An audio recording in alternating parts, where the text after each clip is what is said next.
So the mainstream media is angry at me because I want you guys to be thin and fertile, and the fact that I like pop culture, and I am not apologizing for any of it. Epstein may or may not have killed himself, and Carnival Cruises have decided that they no longer want to be the Spirit Airlines of the sea. Let's get into it.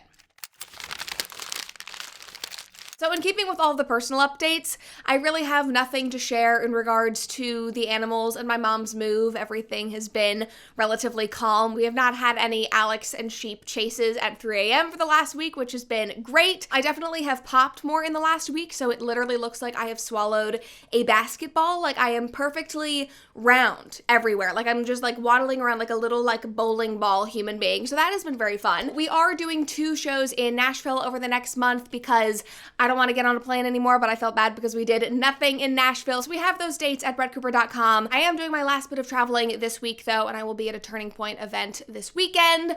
What else do I have to share? Alex is sick right now, which means that he is like walking around with the man flu, acting like he is dying. He looks like a zombie. I was laughing with my manager earlier because I walked in yesterday, guys, and he was sitting on our couch just staring into the void, and I thought that he was watching Lord of the Rings, but he was not. He had just pulled up a YouTube like video compilation of like Hobbit music, like Lord of the Rings style music, and it just had like AI populated photos of like little Hobbit things, and he was just sitting there like watching on our huge TV. So that is how everything is going in our house, which honestly sounds a lot better than what is going on in the world right now. But before we get into that, make sure that you like this video and subscribe to our channel if you have not already, and of course ring that notification bell so you always stay up to date on all of our uploads. That helps us out so much in the algorithm. And if you want to stay up to date on all of the live events and all things Brett Cooper, make sure to go to brettcooper.com. All right, so I think you guys know this about me by now, but I rarely respond to hate or criticism. Like if there's a hit piece about me or anything like that, like I usually stay silent.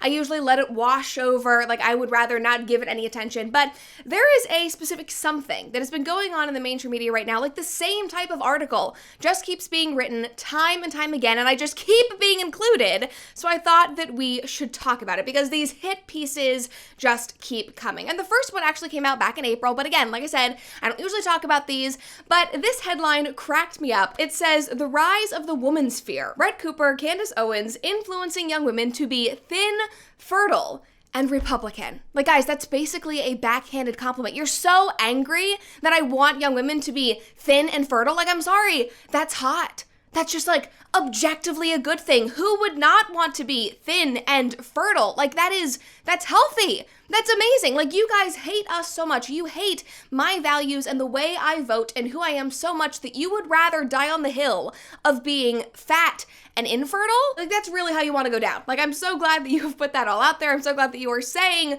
the quiet part out loud. But guys, the articles did not stop there because more and more keep coming out with the same sentiment. Because here's another one that came out recently that is also from The Guardian. Apparently The Guardian got their talking points this spring, but this headline reads, "The woman sphere is the latest cultural propaganda assault on young womanhood. Will it work?" And then most recently, just 2 weeks ago, this one was from CNN, "How a new wave of conservative influencers and magazines is courting young women with lifestyle and celebrity content." Oh no, guys, the propaganda assault. We're courting you all with lifestyle and celebrity content. Now, the thing that cracks me up about all of these pieces is that they are so appalled by the fact that me and other content creators like myself, that we talk about things other than politics. Like we talk about things that relate to pop culture and celebrity and lifestyle and health, whatever it is, like whatever interests us, we talk about. But the fact that people like me would identify as being conservative makes it so appalling that we would step outside of our lane when literally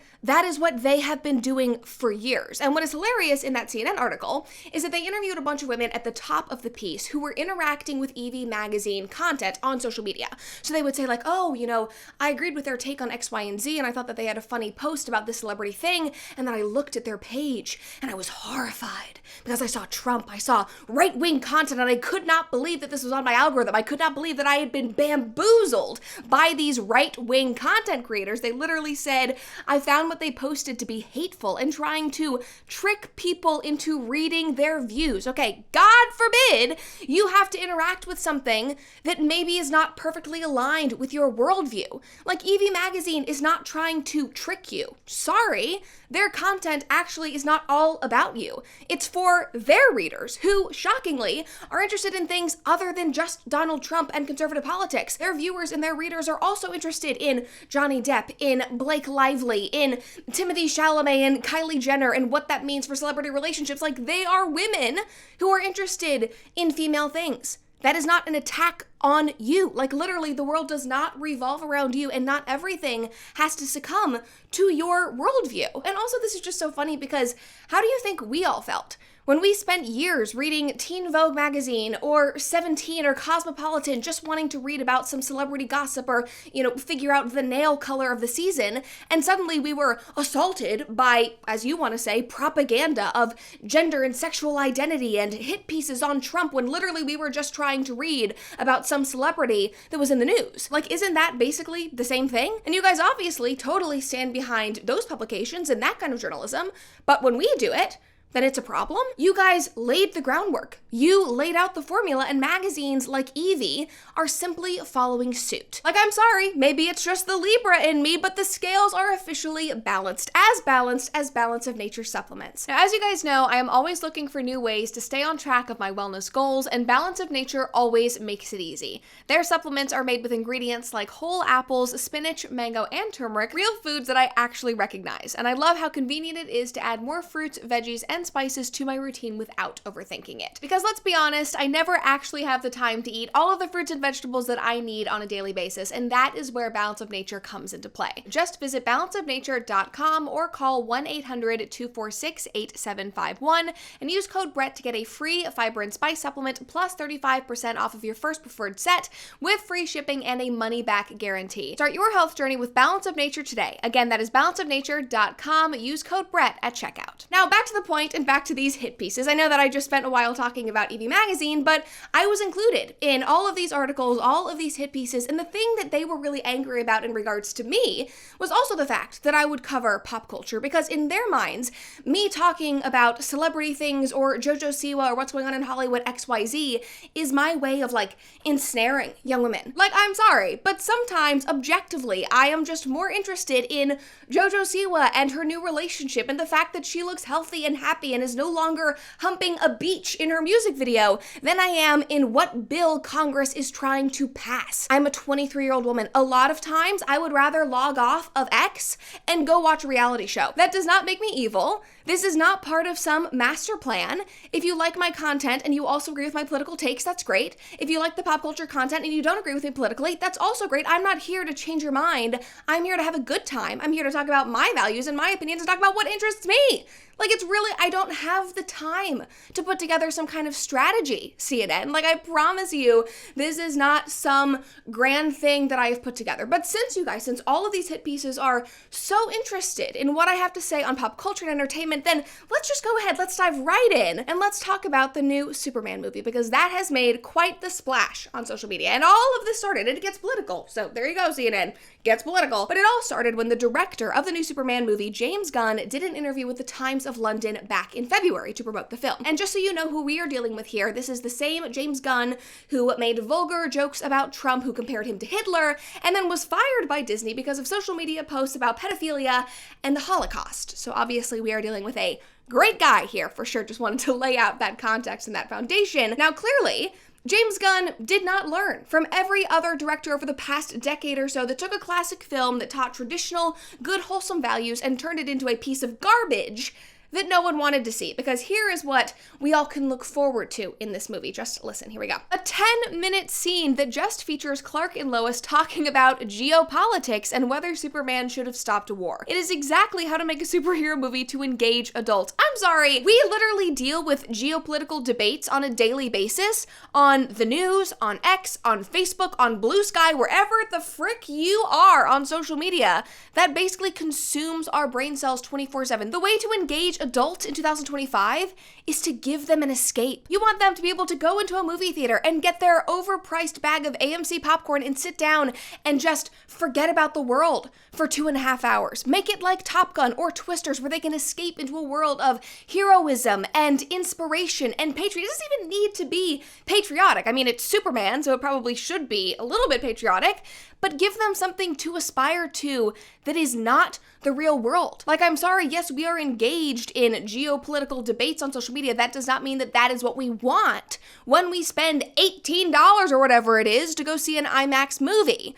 Like, seriously, like, the cognitive dissonance is insane. Anyway, I haven't even gotten to his quote yet, but he goes on and he says, "It is definitely the most unusual thing that we put in the movie. Yeah, this is a Superman film for the ages of endless discourse, with the difference being that the people, Clark and Lois, who disagree with each other here, are willing to discuss and even perhaps learn. Again, this is too real world. Give me an escape." He says, yes, it is about politics, but on another level, it is about morality. Do you never kill no matter what, which is what Superman believes, or do you have some balance, as Lois believes? It's really about their relationship and the way that different opinions on basic moral beliefs can tear two people apart. Like, guys, that right there is the quickest way to make me not want to see a movie. And I'm not even mad about these themes being covered in a movie. I actually think that what he said there at the end is very insightful. That's interesting. That is a very integral part of the human experience, you know, disagreeing with somebody that you have a close relationship with and trying to navigate that and figure that out. And all great works of art have philosophical and moral undertones. That is a net good thing. But the difference is, most great writers do not tell you that those tones are there. They don't go into this saying, this is what I want you to take from this. This is the political undertone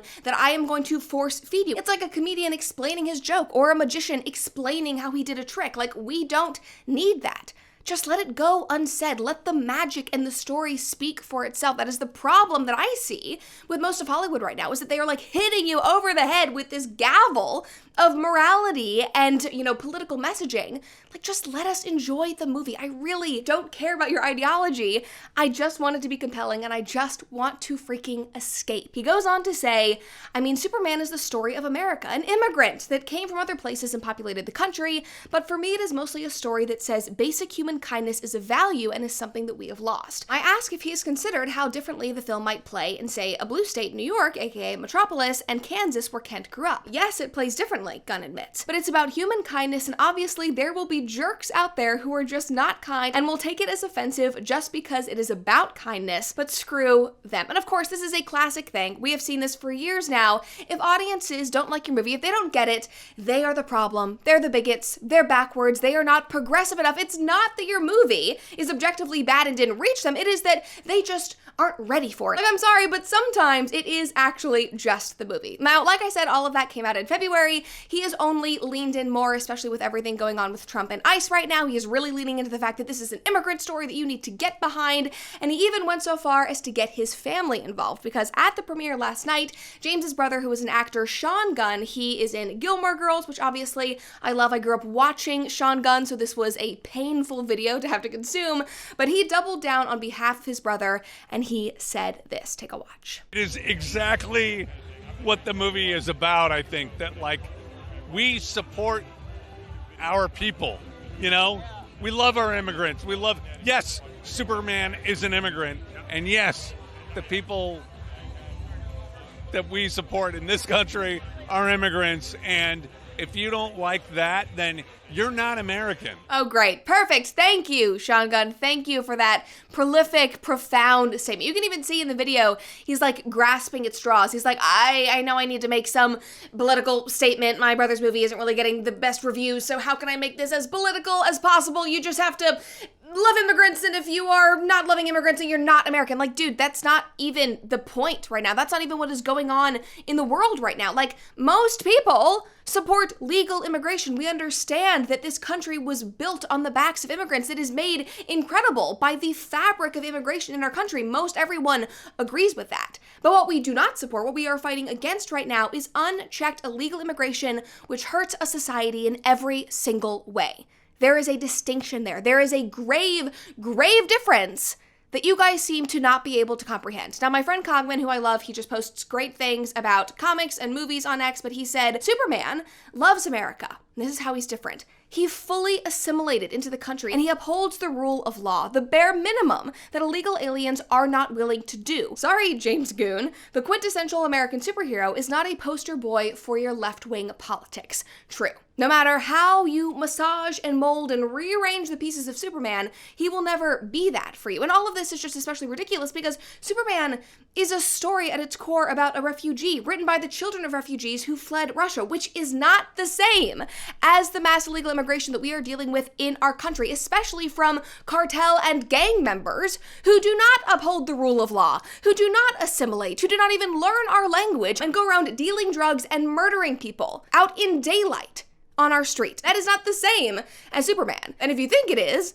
then I'm sorry, you should not even be directing a Superman movie to begin with if that is what you think of him. But that complexity and that understanding obviously does not matter to Gunn. He is just another Hollywood parasite, which I wish the wellness company Parasite Cleanse would get rid of. But they do detox a lot of other things. And if you have ever wondered why your brain feels foggy even when you're eating clean and you're exercising, well, it might not be because of burnout, it could be because of parasites. Groundbreaking research from Dr. Alan McDonald revealed a direct link between chronic parasitic infections and neurological diseases like multiple sclerosis. Parasites can also cause inflammation, nerve damage, and long-term cognitive decline, which is all the more reason to do a full-body cleanse at least once a year. And the wellness company has a solution for you. Ivermectin plus mebendazole, the gold standard parasite solution now combined into one cleanse combo, designed to eliminate harmful invaders and support your immune system naturally. And this is medical grade, not just some trendy gimmick. So fill out a quick intake form and get a 3-month supply shipped directly to your door. Guys, MAHA is officially here. It is here to stay, and the wellness company is making hard-to-get medications digitally accessible so that you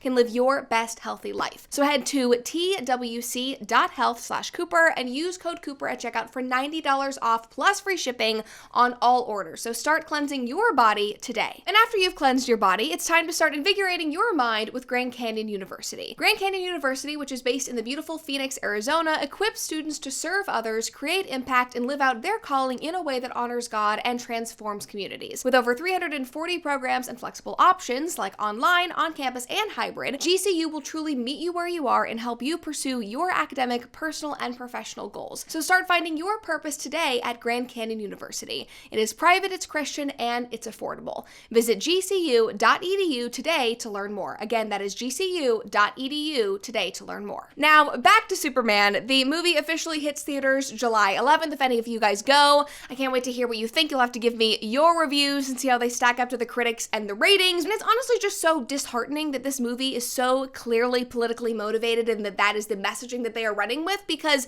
you know, from a nonpartisan angle, Superman should be a character that we can all relate to. He should be the embodiment of American ideals and American exceptionalism. And this is actually something that Stephen Miller wrote about for The Spectator 2 years ago, and I want to read you what he said because I think he just hit the nail on the head. He was way ahead of his time. He probably knew that this is what they were going to do with this movie. But he said, Superman knows what American exceptionalism is. Hollywood and our media struggle with accepting the same idea. Instead, they view him as a symbol of imperialistic and misguided patriotic propaganda, and therefore, he must be reinvented, reimagined, and rewritten. It is why Hollywood has failed to stop Richard Donner's 1978 Superman film. The world may have changed around him, but Superman is constant and should be understood as the quintessential American hero. It is not Superman who struggles with his identity. He knows what his purpose is. Despite its failings, America is a global force for good, like Superman. We struggle, we falter, but our ideals remain a constant. They are everlasting. It is not Superman in America who need to be reimagined. It is Hollywood. And I think that that was just the most beautiful and succinct and astute way to put that thought. He truly hit the nail on the head. And I think that Superman is just a great example for everything that has gone on in Hollywood. So we'll see how this all plays out.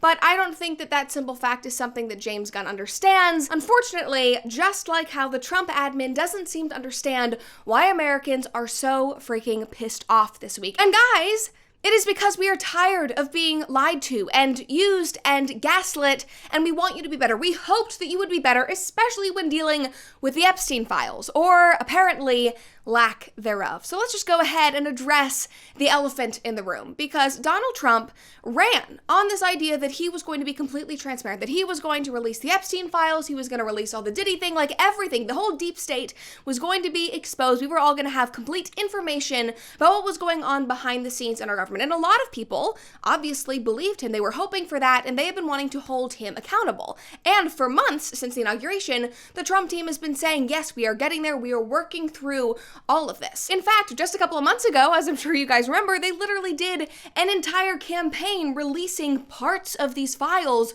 to influencers. Now, apparently, there was nothing really of substance in these binders. They were just saying, like, this is the first step, this is us showing you that we are sticking to our promises, and it was basically just everything that was already available online, but still they gave these influencers the binders. The influencers walked out of the White House, they were bombarded by press. We now have those infamous photos of the influencers holding up the binders. We all thought, oh my gosh, there's a bombshell in there. There really was nothing. And since then, we have been given relatively routine updates, like the FBI isn't allowing Pam Bondi to access the files, so she can't release anything new right now. Oh, now actually, she has the files. They're on her desk. She's going to review all of them. We have all of these spokespeople saying, yes, it's coming, it's coming. And then this week, the bombshell drops. A memo leaks from the DOJ and the FBI. I think it was leaked through Axios. And they said, guys, actually, there's nothing to see here.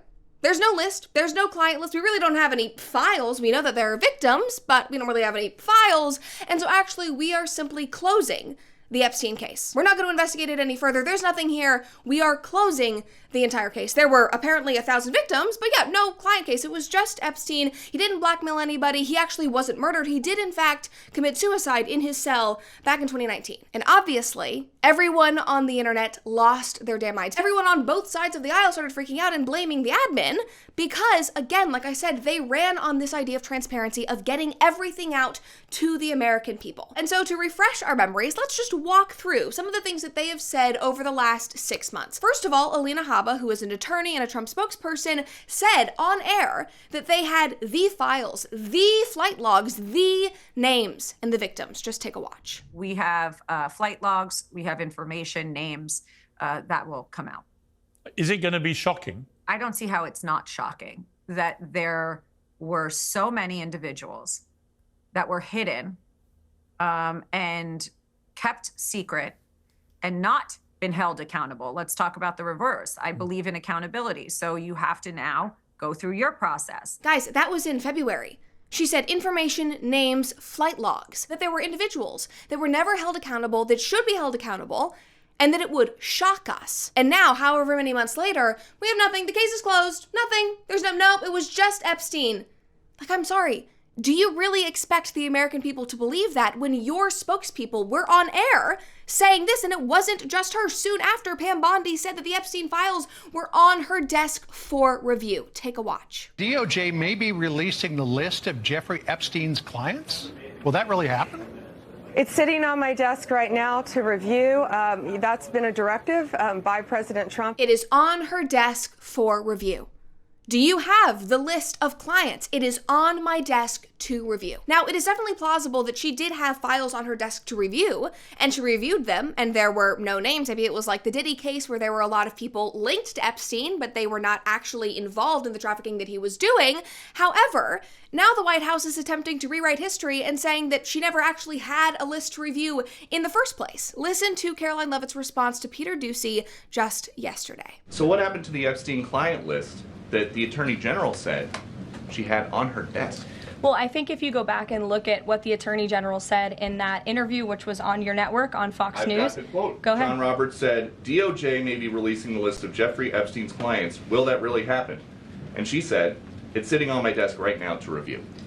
Yes, she was saying the entirety of all of the paperwork, all of the paper in relation to Jeffrey Epstein's crimes. That's what the Attorney General was referring to, and I'll let her speak for that. But again, when it comes to the FBI and the Department of Justice, they are more than committed to ensuring that bad people are put behind bars. So basically what they're trying to do is just minimize all of this and move on from it. I mean, immediately after Caroline goes into the massive successes that the Trump admin is having with the Department of Justice and putting away bad people, all of that is great. I think we all would be happy happy that the murder rate is trending lower than it has in years under Trump, but that's not the point. That's not what we're dealing with right now. There were promises and there were little kernels that were dropped in front of us for months, and now it seems like everything has just gone away. And another thing that was really interesting in this press conference is that another reporter asked a similar question to Peter Doocy, and Caroline responded and said, well, we can't really release anything because there are horrifying videos and they involve children. Like, we can't release child porn. But then the question is like, well, who is in those videos? Was it just Jeffrey, or are there other people? Is there not a list?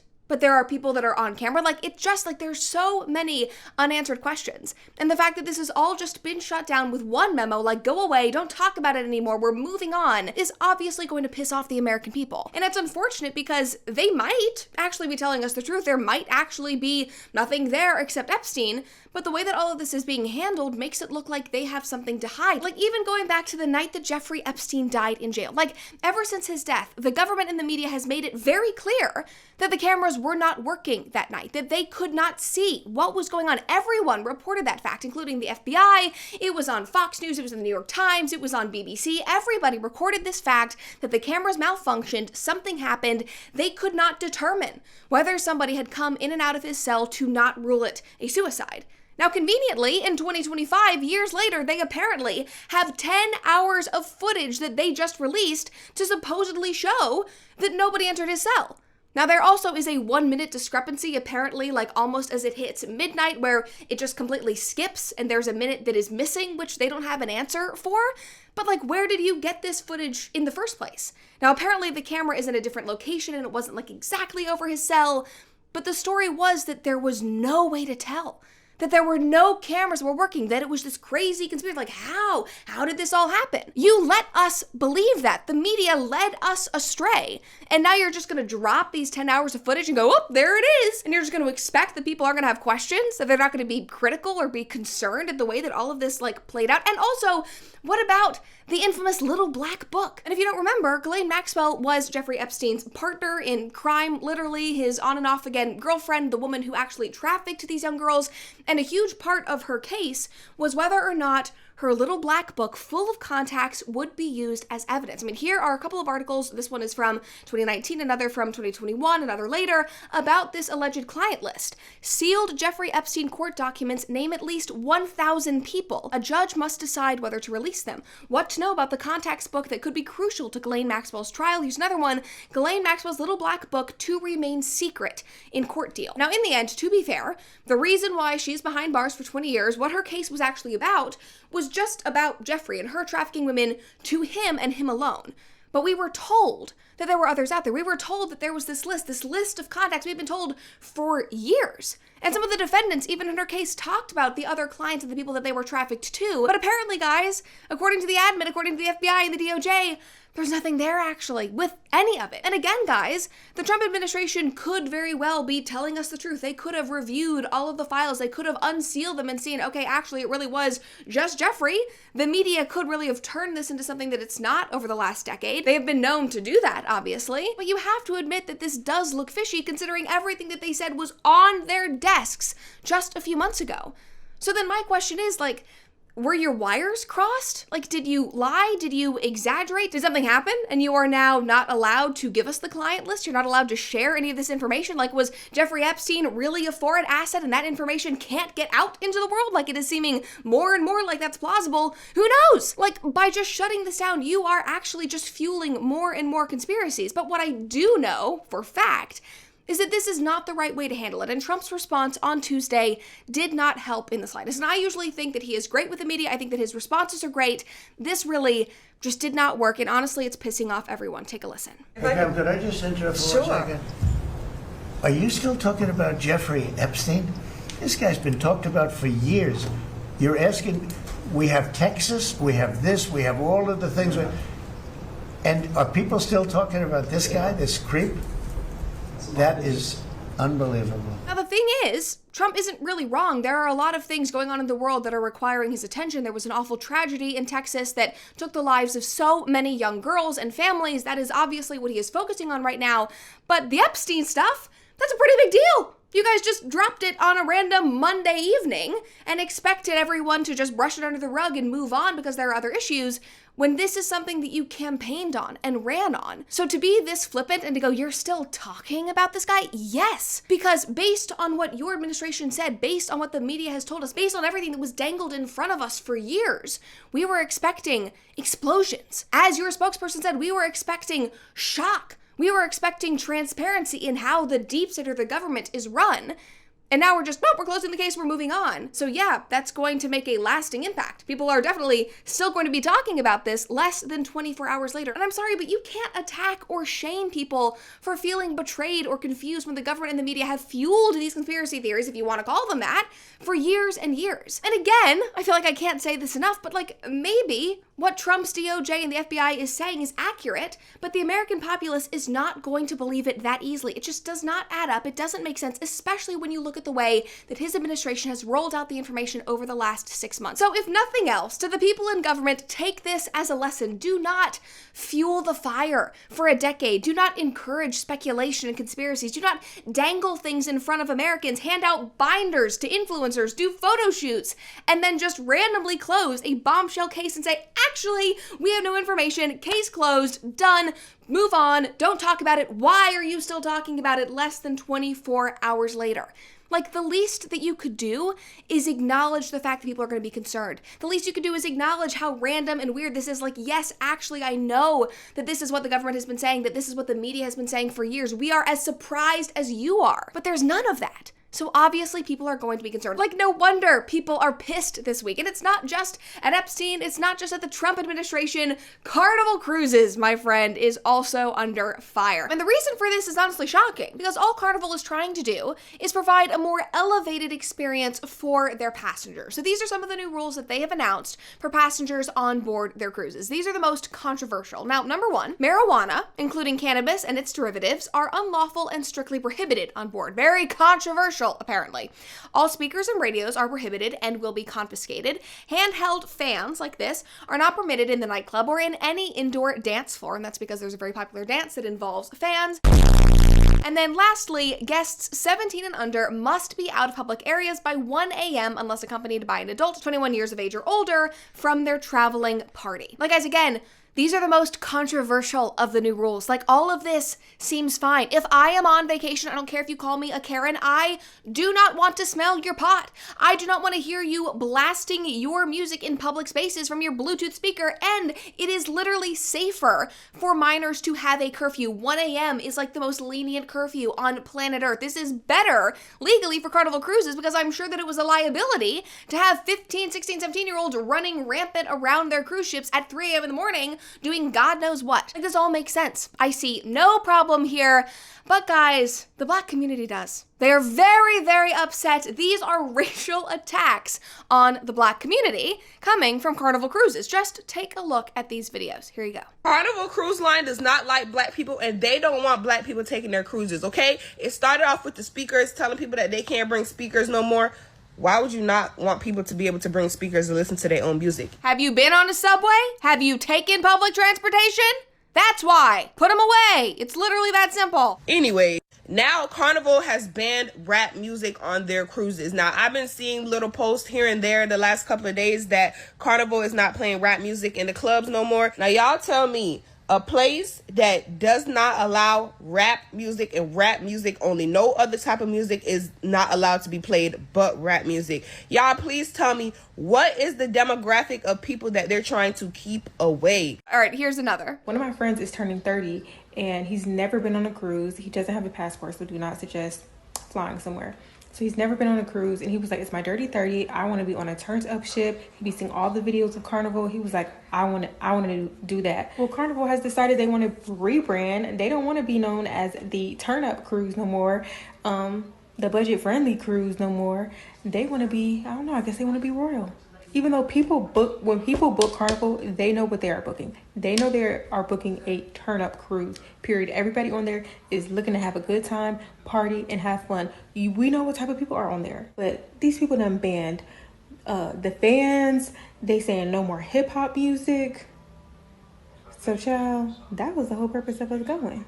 So now, we are not going back to the drawing board because No, ma'am. Okay, crazy concept. Maybe a company is allowed to decide that they don't want to be the Turnt Cruises anymore. Maybe they're tired of drunk people running around with their fans, blasting their music, being drunk at 3 a.m. in the morning, destroying their property, breaking out in fights on the boats, twerking every single which way. We have all seen the videos of what happens on Carnival Cruises. Maybe they said, we have had enough. We want to be family friendly. We just want to have decency and like maybe a little bit of quiet and some relaxation. Like we are tired.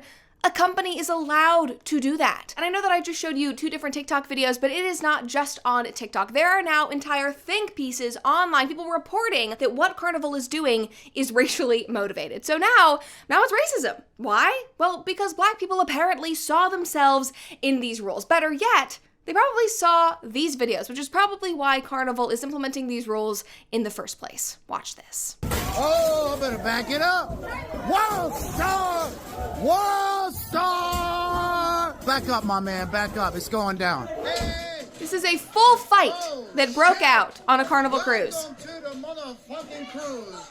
No, not me, man. Hold on, shit. Oh. Literally, women slapping each other, tackling each other, throwing chairs. That is what I mean. It's not just about the passengers. It's about the fact that you are treating this ship as it is a piece of crap and yours to destroy, that you can just throw tables, throw chairs, take over these public spaces at God knows what hour in the morning, and drunkenly fight with your friends or the people that you met on the cruise. Like, yeah, no wonder they are cracking down on things. And rather than watching those videos and reading these rules and going, man, that is embarrassing. Maybe we should all like take a look in the mirror. Maybe we should do a little better. They've decided that actually this is racism, and actually they are the victims, and they have now turned it on to everyone else, which is just so classic for a 2025 society. This is not just about one race or another. This is about the fact that our society, for years now, has been rewarding victimhood. Like, yes, you are anybody trying to hold you accountable, that's racism, that's sexism, that's homophobia, that couldn't be you. No, sometimes actually it is you acting inappropriately, like you being drunk and fighting on a ship, you blasting your rap music that is inappropriate loudly in front of children who do not want to hear your music, you smoking pot, maybe, that's just inappropriate. And sorry, that is not racism. And in my opinion, the broader conversation is really about that. It's kind of about the fact that like Carnival Cruises is this little like microcosm for the rest of society. Like the real issue here is that we have just allowed degeneracy to run rampant. And again, this is not about race. Like, have you ever been to a rural Walmart? Like, there are people of all colors acting like degenerates. Like, it is simply about decency and politeness and common sense and respecting all of those things. Like, I genuinely do not care about the color of your skin. Just do not be an asshole. Don't get too drunk that you hurt people. Don't be inappropriate. Don't start all-out brawls. Do not blast your music next to people who do not want to listen to it. Do not bring fans onto a dance floor where you can hit people and destroy property. It is really that simple. So please, just like make the outrage make sense, because right now it certainly doesn't. But I guess that is just the theme of today's episode, that nothing makes sense. And if you were hoping to be able to go to the movie theater to escape and see Superman, you can't do that either.